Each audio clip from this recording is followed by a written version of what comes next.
Boa tarde a todos, sejam todos bem-vindos. Nossa temática de hoje é perispírito e manifestações anímicas, né? Então, só para a gente se situar, né? O perispírito é uma palavra cunhada por Allan Kardec, que na verdade significa o nosso corpo espiritual. Não é propriamente o espírito, que é a nossa consciência, mas sim, vamos dizer, o corpo na dimensão espiritual que é usada pelos espíritos para poderem se manifestar, se verem uns aos outros. Enquanto os fenômenos anímicos são muito diferentes dos mediúnicos. Enquanto o mediúnico é uma manifestação de um espírito desencarnado, ou seja, fora da carne, né, desencarne, fora da carne, o fenômeno anímico dentro do espiritismo significa que é uma manifestação do próprio espírito do médium. Não há um espírito de fora ali naquele fenômeno, mas sim o espírito do médium, de forma consciente ou mesmo inconsciente, que como acontece muitas vezes, está gerando aquele fenômeno. Comumente se usa o termo lá fora de paranormal, para esse tipo de fenômeno anímico. Antigamente, na época do século XIX, a partir de Mesmer, se usava muito o termo sonâmbulo, não aquele sonâmbulo que a gente está acostumado, que levanta da cama, está sonhando, mas sonâmbulo magnético, que era quando uma pessoa, sobre os efeitos do magnetismo animal, humano, entrava num transe anímico, um transe sonambúlico. E a partir daquele transe sonambúlico, a pessoa passava a ter determinadas percepções extrasensoriais, como visão à distância, né? Nada a ver com o Superman, mas conseguia ver situações além da visão física, conseguia ver ambientes que estavam dentro de casas, ou seja, atravessava corpos opacos, tinha clarividência, né? Isso o termo é clarividência, tinha sensações ou ideias através do que a gente denomina hoje na parapsicologia de telepatia. Então, isso são os fenômenos anímicos. Quando há uma manifestação de uma atividade extrasensorial, ou seja, fora do corpo, além dos limites do corpo físico, além das explicações físicas, que não há um espírito desencarnado ali presente, mas sim é uma manifestação do próprio espírito ali da pessoa que está ainda na carne. Ok?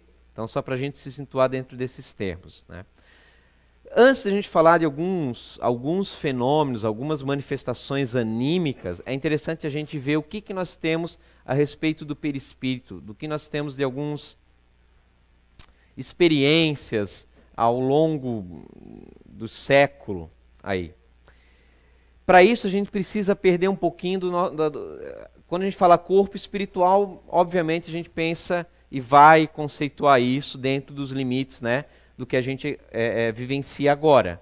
A gente está numa personalidade, a gente vive numa dimensão, em 3 dimensões, numa dimensão física, e não tem como a gente não fazer uma analogia. Corpo espiritual é o corpo físico, tal, mas é uma analogia válida para a gente estudar, mas não é completa.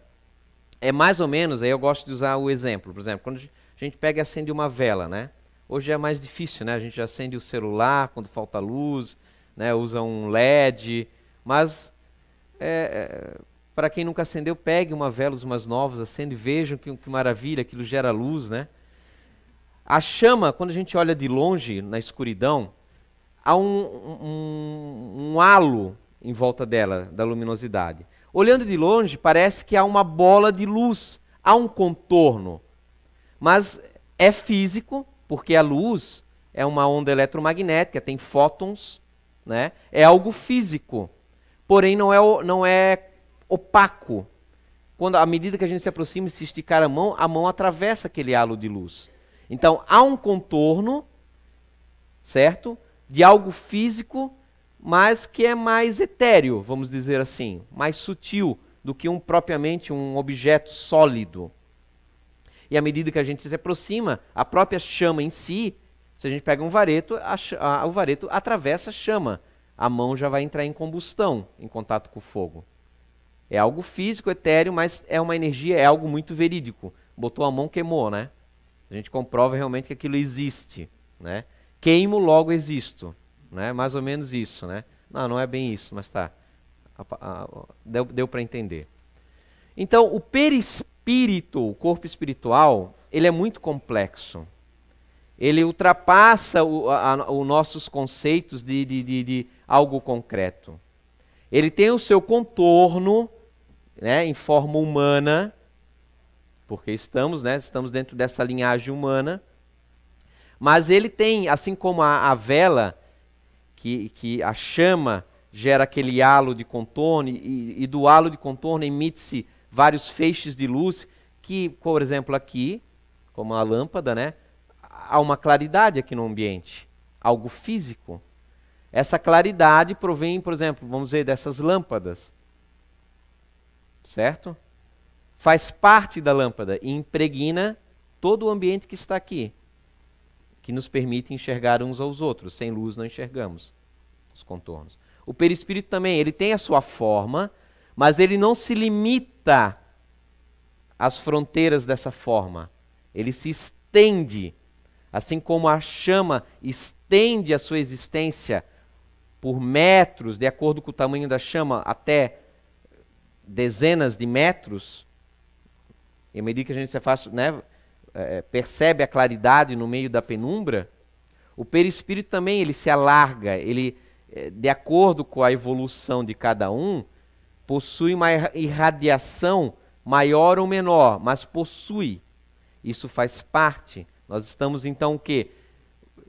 Todos nós aqui estamos mergulhados uns nos outros. Se falarmos em dimensão energética, fluídica, espiritual, perispiritual. O meu perispírito e o do Franco e dos outros, nós estamos intercambiando uns com os outros, interagimos. O nosso contorno não, né? O nosso corpo físico, mas vai além disso. Então, só para a gente situar e quebrar um pouquinho o conceito, aquela questão que geralmente a gente acaba limitando o que é o perispírito. Ele é muito mais complexo do que isso.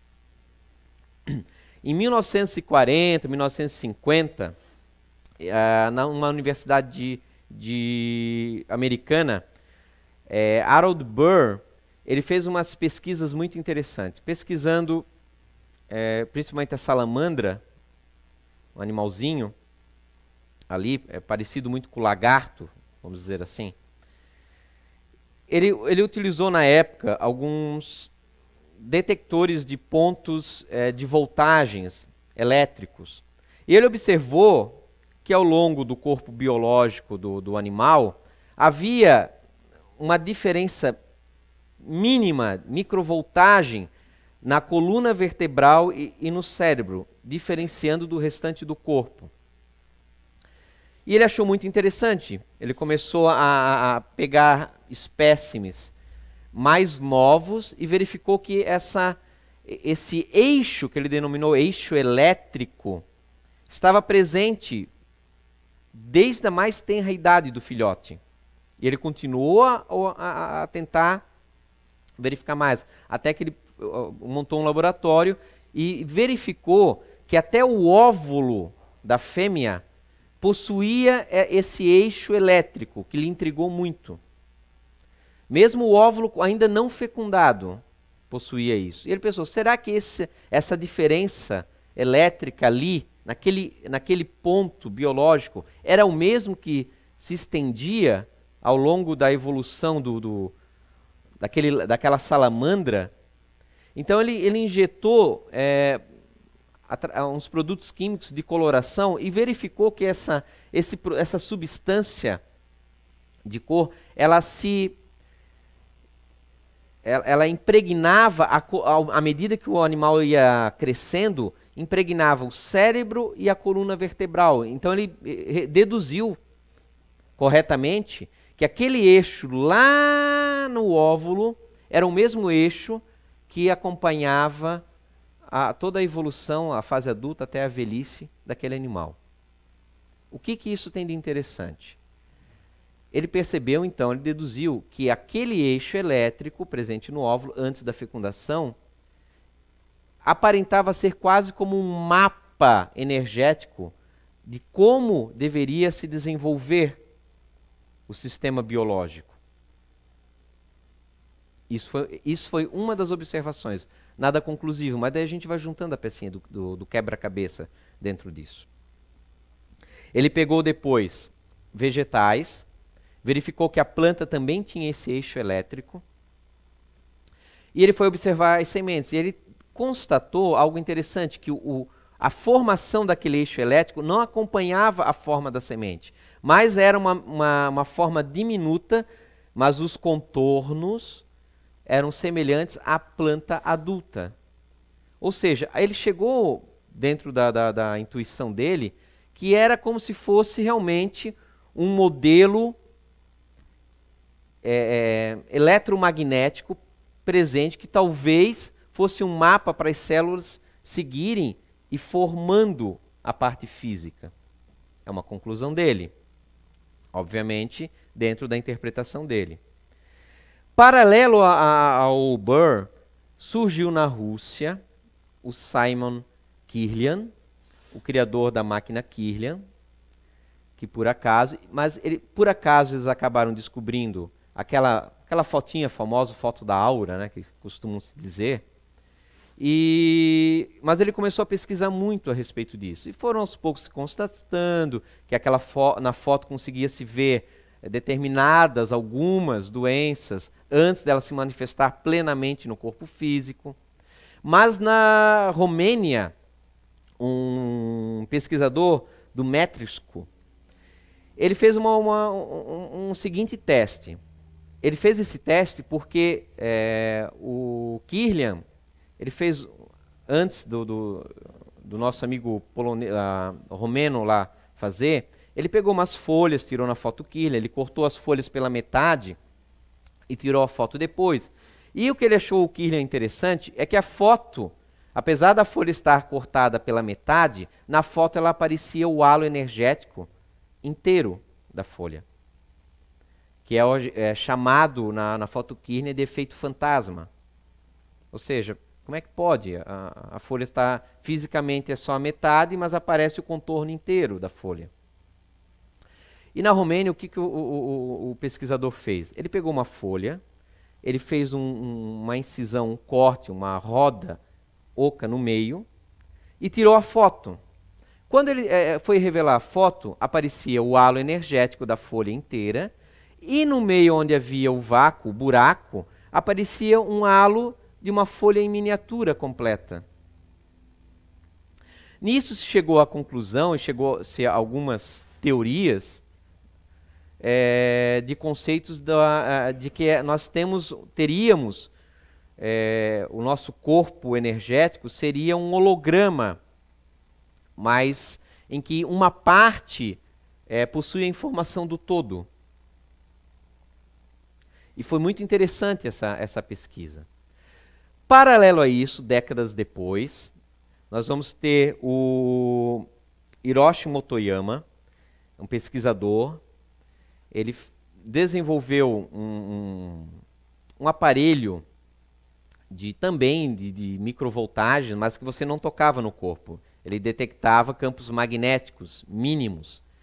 E o que ele fez? Como o Motoyama ele vinha de uma cultura, vamos dizer assim, mesmeriana, apesar talvez ele não ter estudado mesmo, mas nesse conceito do magnetismo animal, ele pegou os mapas antigos hindus, onde se falava os centros de força, chamados chakras, na literatura hindu e esotérica, e ele foi medir esses pontos. E ele constatou que havia diferenças eletromagnéticas na detecção exatamente nesses pontos, que lhe chamou muito a atenção.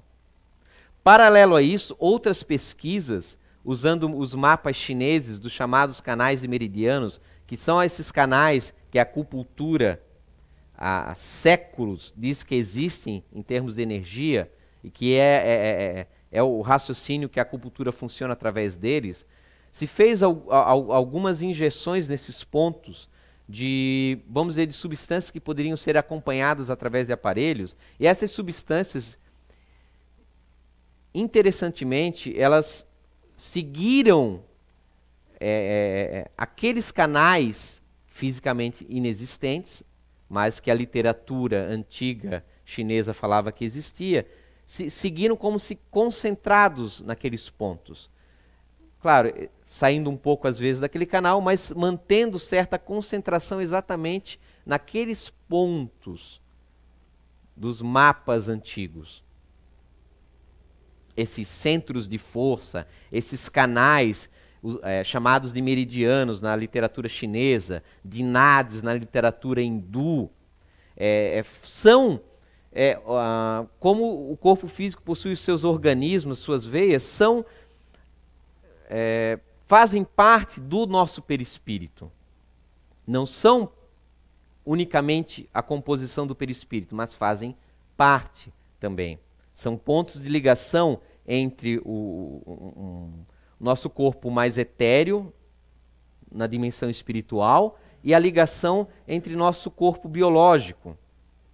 O nosso fluido vital, que é esse fluido chamado de prana, de ki no Japão, que é considerado como um conceito que dá energia, que dá a vida aos seres vivos, aos seres humanos, animais e vegetais, são através desses aparatos, esses centros de força, esses canais energéticos, que levam a energia que mantém as nossas milhões, bilhões de células em atividade, que animaliza a matéria. Junto com esse trabalho do Motoyama, nos Estados Unidos, a Valerie Hunt, uma médica, ela utilizou, parecido com o Motoyama, um detector, só que ele era colocado junto à pele, e ela colocou justamente na pele, nesses pontos que são os centros de força, de acordo com a literatura. E diante de uma escala variando em toda a pele humana, de 100 indo até 300, ela encontrou pontos que chegavam a 1000 na escala, que não tinham sido catalogados essas diferenças de potenciais até então. Então ela conseguiu, vejam só, através das experiências que, obviamente, nem sempre são aceitas pelo sistema acadêmico, porque acabam abrangendo conceitos não físicos que a ciência acaba não abordando. Mas juntando essas peças, nós vamos vendo que há experiências muito frutíferas em comprovar a existência do perispírito. Para nós, principalmente ocidentais, que temos essa cultura positiva de montar um sistema de tentar comprovar isso através do que nós denominamos de ciência. Uma pesquisa feita na universidade, não foi a de Duke, de Stanford, 2 físicos, Targ e Puthoff, 2 físicos que gostavam muito dessa área da parapsicologia. Eles chamaram para suas pesquisas, no departamento de física, na época, um dos maiores clarividentes que tinha, que era o Ingo Swann. Lá naquela universidade, em nível subsolo, havia um detector de quark, na qual eles juntaram blindado, onde nenhum campo eletromagnético conseguiria entrar, e eles colocaram dispositivos e ficaram medindo essas variações, onde havia, claro, sempre uma onda eletromagnética colocada para ser o sinal, aquele tracinho que a gente vê às vezes nos laboratórios de eletrotécnica, aquelas ondinhas, ou se vê nos hospitais do coração, batendo.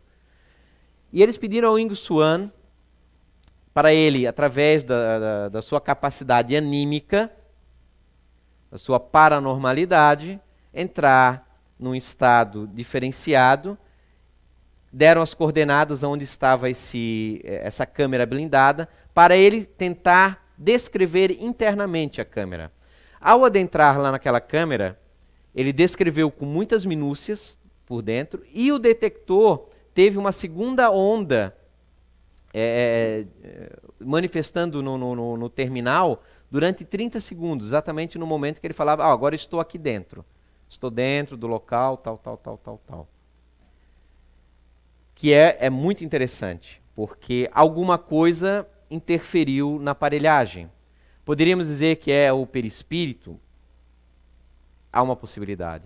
Poderia ser a força mental dele, né, interferindo? Poderia.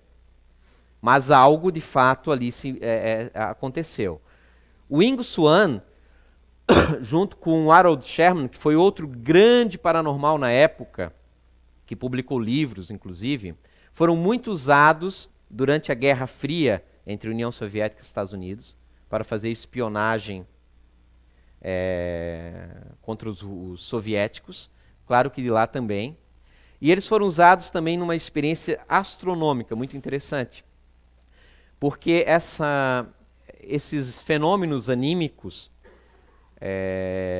que ganharam muita credibilidade, e esses pesquisadores eles devem muito ao Joseph Heine, o pai da parapsicologia, na Universidade de Duke, que lá na década de 20, 30, 40, me falha agora, mas que reiniciou, na verdade, as pesquisas paranormais, as pesquisas mediúnicas, através de uma metodologia matemática de estatísticas.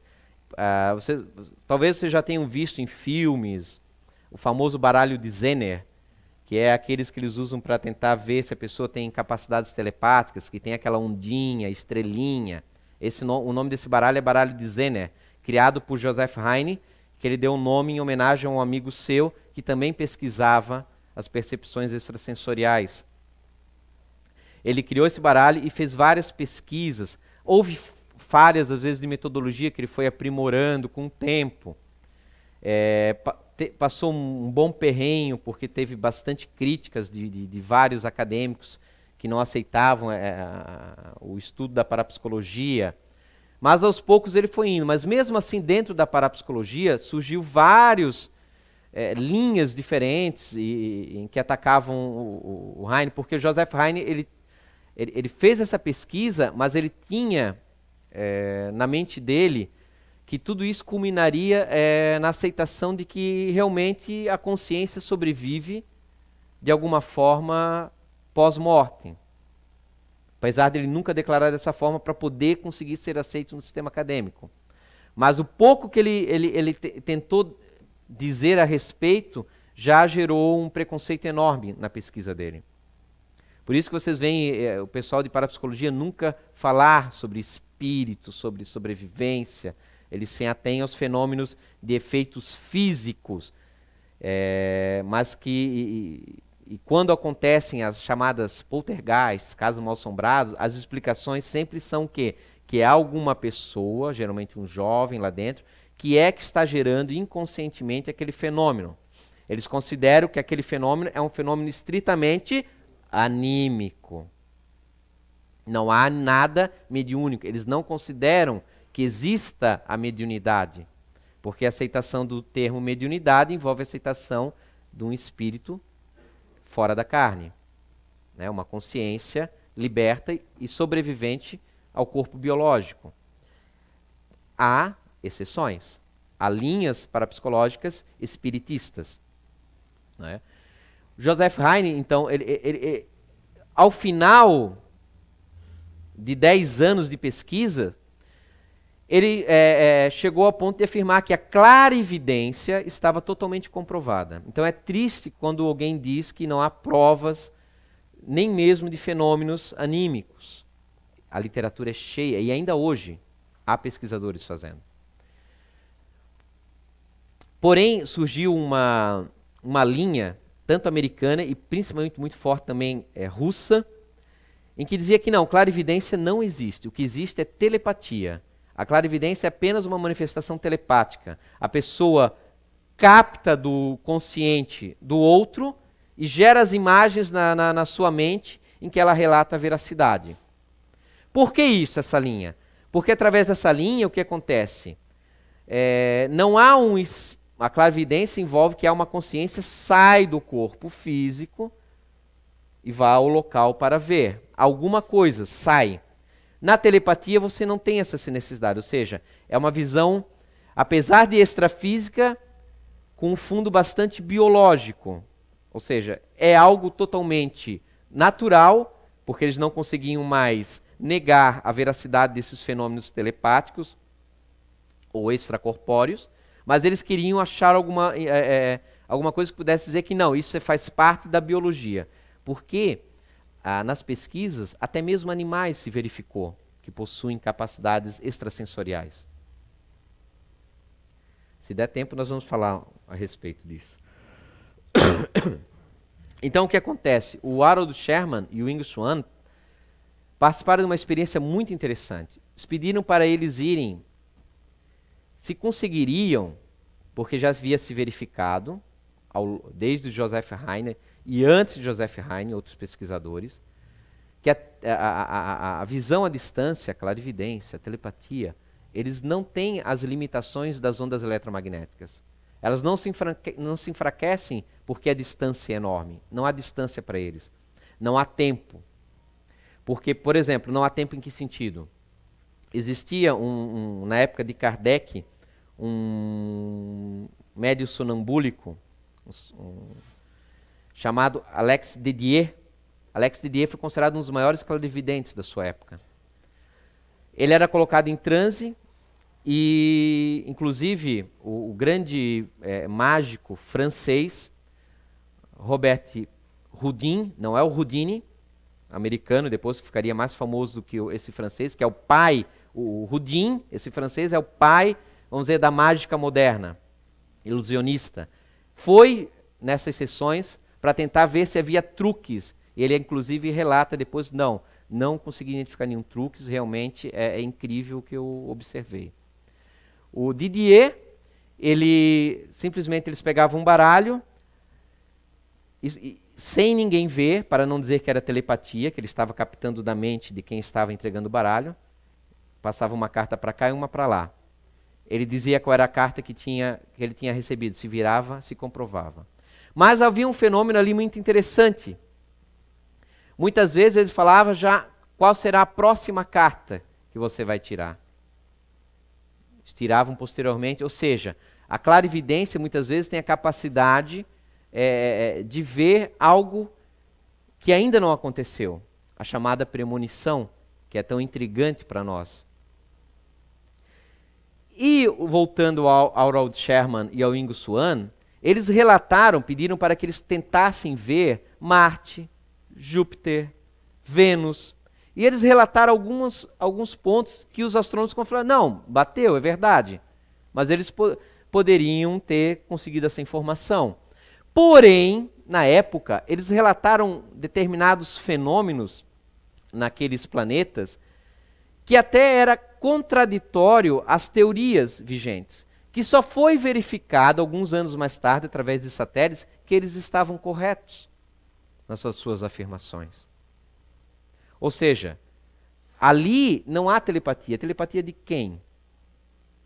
Não há ninguém que havia visto aqueles ambientes hostis, astronômicos, numa distância fenomenal, longe até mesmo, vamos dizer assim, dentro das teorias do inconsciente coletivo, que tanto se difunde, que o médium entraria em contato com essa inconsciência e acessaria a memória de qualquer pessoa.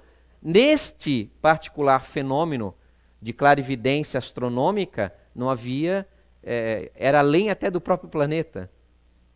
Porque a telepatia não é aquela coisa que a gente acha, que a gente vê nos filmes, se entende literalmente o que a pessoa está pensando. É mais fácil do telepata captar as emoções do que propriamente uma ideia, uma imagem. Havendo, sim, alguns anímicos extremamente poderosos nos tempos passados e do século XIX, século XX, na atualidade ainda há alguns. Então, vejam só como as coisas são. vão se encaixando. Dentre essas capacidades anímicas, havia também uma senhora, Edith Hawthorne, que está presente num ótimo livro, que ela possuía a capacidade chamada de psicometria. Ou seja, aquilo que vocês já viram talvez em documentários, que se usa até, principalmente no norte-americano, que a pessoa no contato com o objeto, ela consegue dizer de quem era, onde está a pessoa. É um tipo de clarividência muito especial próprio daquela pessoa. Esses relatos estão presentes no livro chamado Enigmas da Psicometria, de um italiano chamado Ernesto Bosano, lá do comecinho do século XX, que pesquisou muito variados tipos de fenômenos mediúnicos e anímicos. A Edith, ela tinha em correspondência com um senhor chamado Jonas, acho que é o Jones, e ela fez uma experiência. Ele mandaria no embrulho algum objeto, algum minério, alguma coisa para ela, ela relataria isso em carta, mandaria para ele e ele verificaria se é verídico ou não. Num desses objetos, sem desembrulhar, ela viu que era rígido, então ela teve a sensação de que aquilo era um carvão. Ela viu uma mina, viu 3 pessoas olhando uma parede negra enorme, preocupados. Em seguida ela viu pessoas se arrastando dentro da mina, em que o Jones ia descrevendo junto à carta dela, corretíssimo, esse carvão, e ela falou inclusive o tipo do carvão que era um carvão que ela disse que ela sentia que vinha lá do fundo, e realmente que ele mandou vir lá das profundezas da mina, que aquelas 3 pessoas iniciais era de praxe, são os inspetores antes dos mineradores entrar, para ver se estava tudo em ordem, se não havia cedido à noite alguma coisa. Que realmente era um trabalho difícil, que às vezes tinha que se arrastar entre galerias minúsculas para chegar até onde desejavam. E ela relatava coisas características daquela mina. Ela falava que havia uma bifurcação, e à direita ela via que as paredes estavam muito molhadas, e ela sentia uma angústia muito grande, que havia muita água ali. E sentiam um tremendo medo, um pavor naquele local.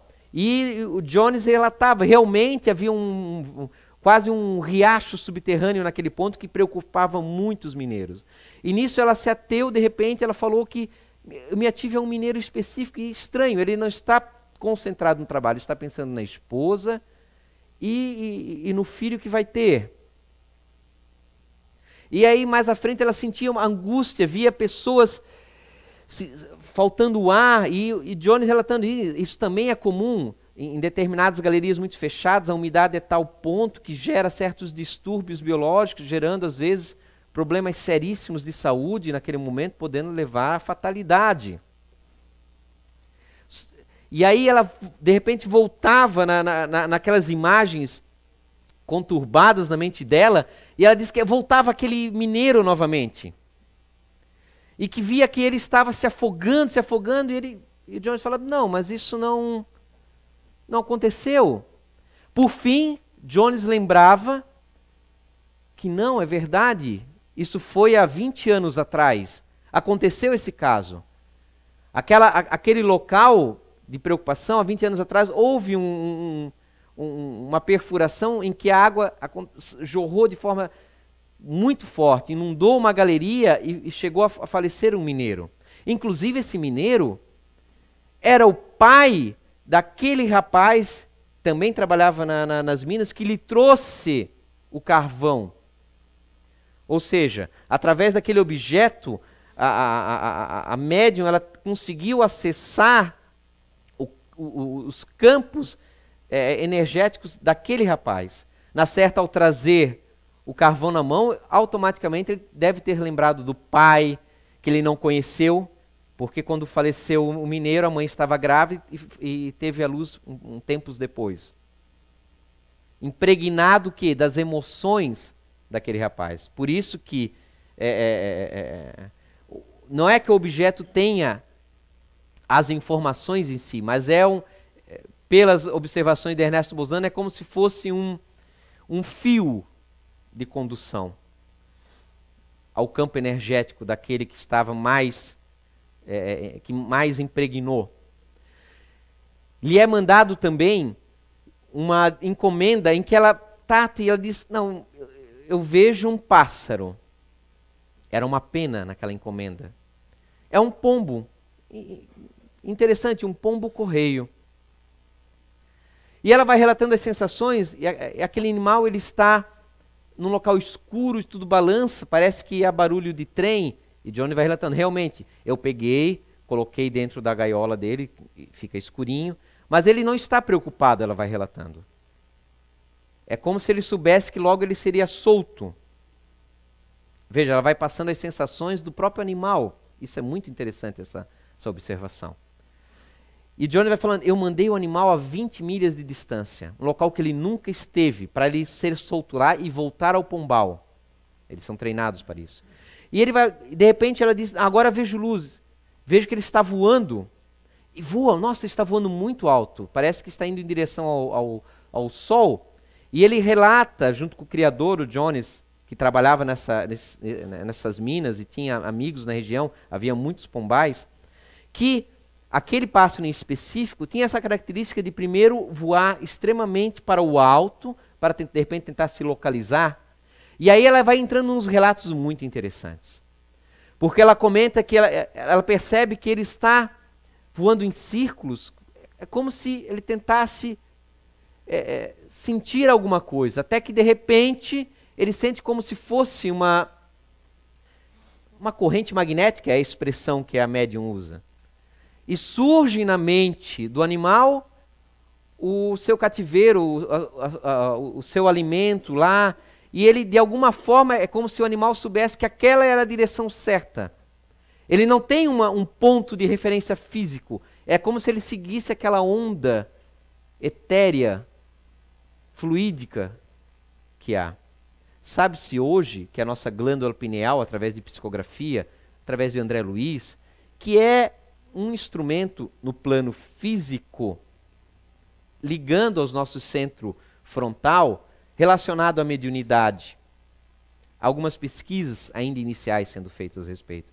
Mas sabe que essa glândula pineal, que acreditávamos em planos biológicos que não tinha muitas funções, além da melatonina, de cuidar dessas outras questões biológicas, que no animal talvez fosse como uma bússola. Por isso que o animal sabe o norte e o sul na época da imigração. Mas talvez, diante desse relato de mais de 100 anos, talvez tenha alguma coisa a mais, talvez a percepção extrasensorial esteja presente em toda a cadeia evolutiva, do vegetal ao animal, chegando à plenitude no ser humano, através do intelecto e no contato das dimensões maiores.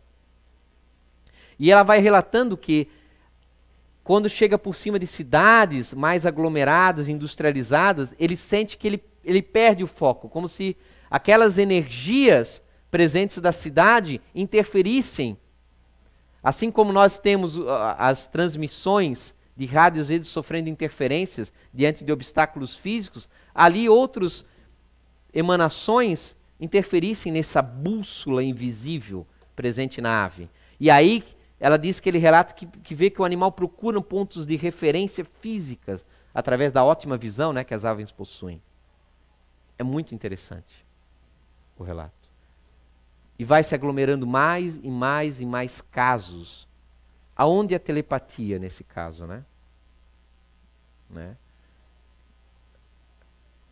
Ela tem um contato e consegue captar as sensações de animais. E vai acontecendo outros casos, entre os mais variados, como, por exemplo, presentes em toda a história humana, em 1700 para 1800, o grande filósofo Emanuel Swedenborg, sentado com seus amigos, de repente para em transe e diz, estou vendo, a quilômetros de distância, lá na cidade tal, pegou um incêndio, fogo.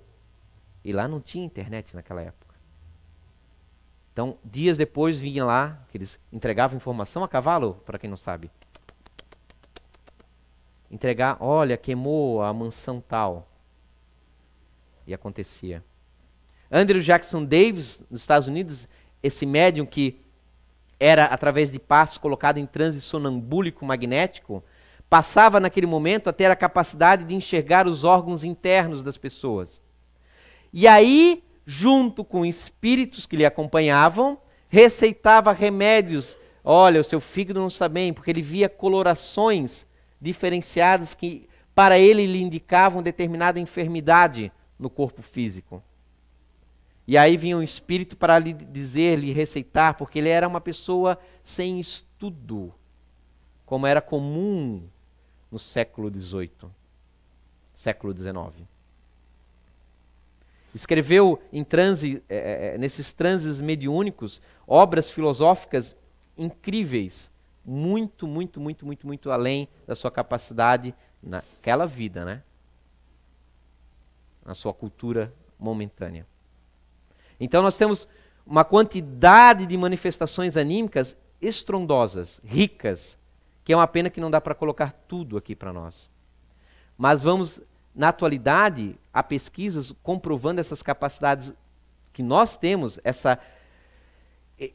esse perispírito que nós utilizamos, que são nas experiências de quase morte.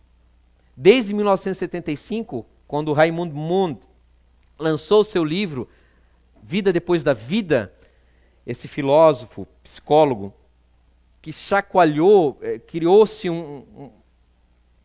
tocou vários pesquisadores que voltaram a pesquisar o extrafísico, o fora do comum.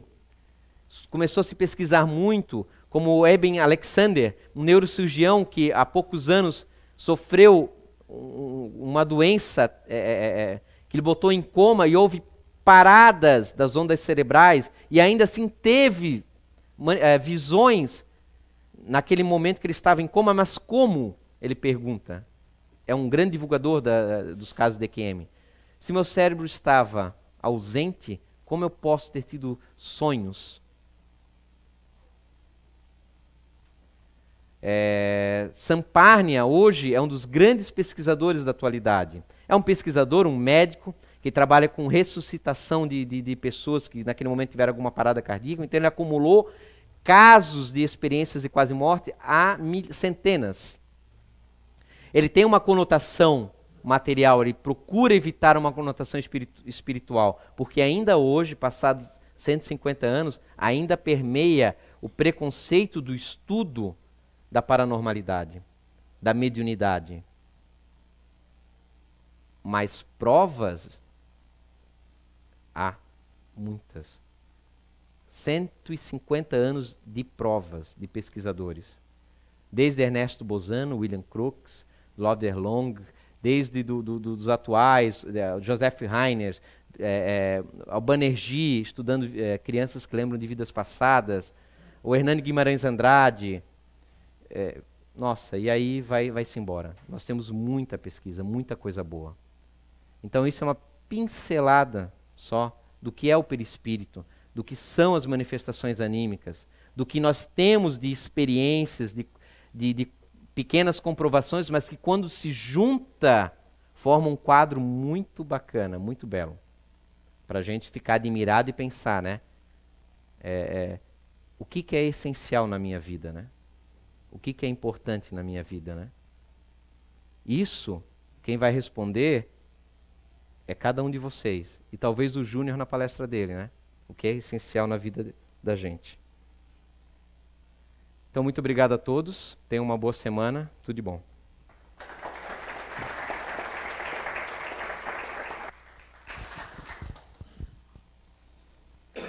Hoje o nosso passe será coletivo. O maior número de voluntários estão na feira ainda da bondade, da amizade, da bondade. Não deixa de ser. E por esse motivo, então, nós vamos ter o nosso passe coletivo. Aquietando a nossa mente, fechando nossos olhos e acompanhando a oração que o André irá fazer. Senhor, Mestre Maior, amigo fiel, muito obrigado pela ajuda que temos recebido, pelo apoio dos amigos, dos espíritos familiares, dos orientadores, que desde o nosso nascimento nos acompanham. Obrigado pelas oportunidades que temos pelas que nós soubemos aproveitar, pelas que virão com certeza, pelo aprendizado que ora temos, pelas dificuldades que muitas vezes machucam o nosso ego, mas clareiam a nossa mente, nos conduzem à humildade, ao respeito ao outro, à compreensão ao outro, à empatia, que nos tira o sarcasmo, que nos tira o rancor, que nos conduz realmente assim a nos unir numa grande amizade, numa fraternidade, a sermos um grande aglomerado chamado família, que sejamos realmente amigos espirituais, irmãos espirituais, que o Senhor nos perdoe as imperfeições, que são tantas. Gatinhamos firmes, Senhor, se possível, na Tua luz, na Tua bênção, na Tua orientação. Muito obrigado, que assim seja.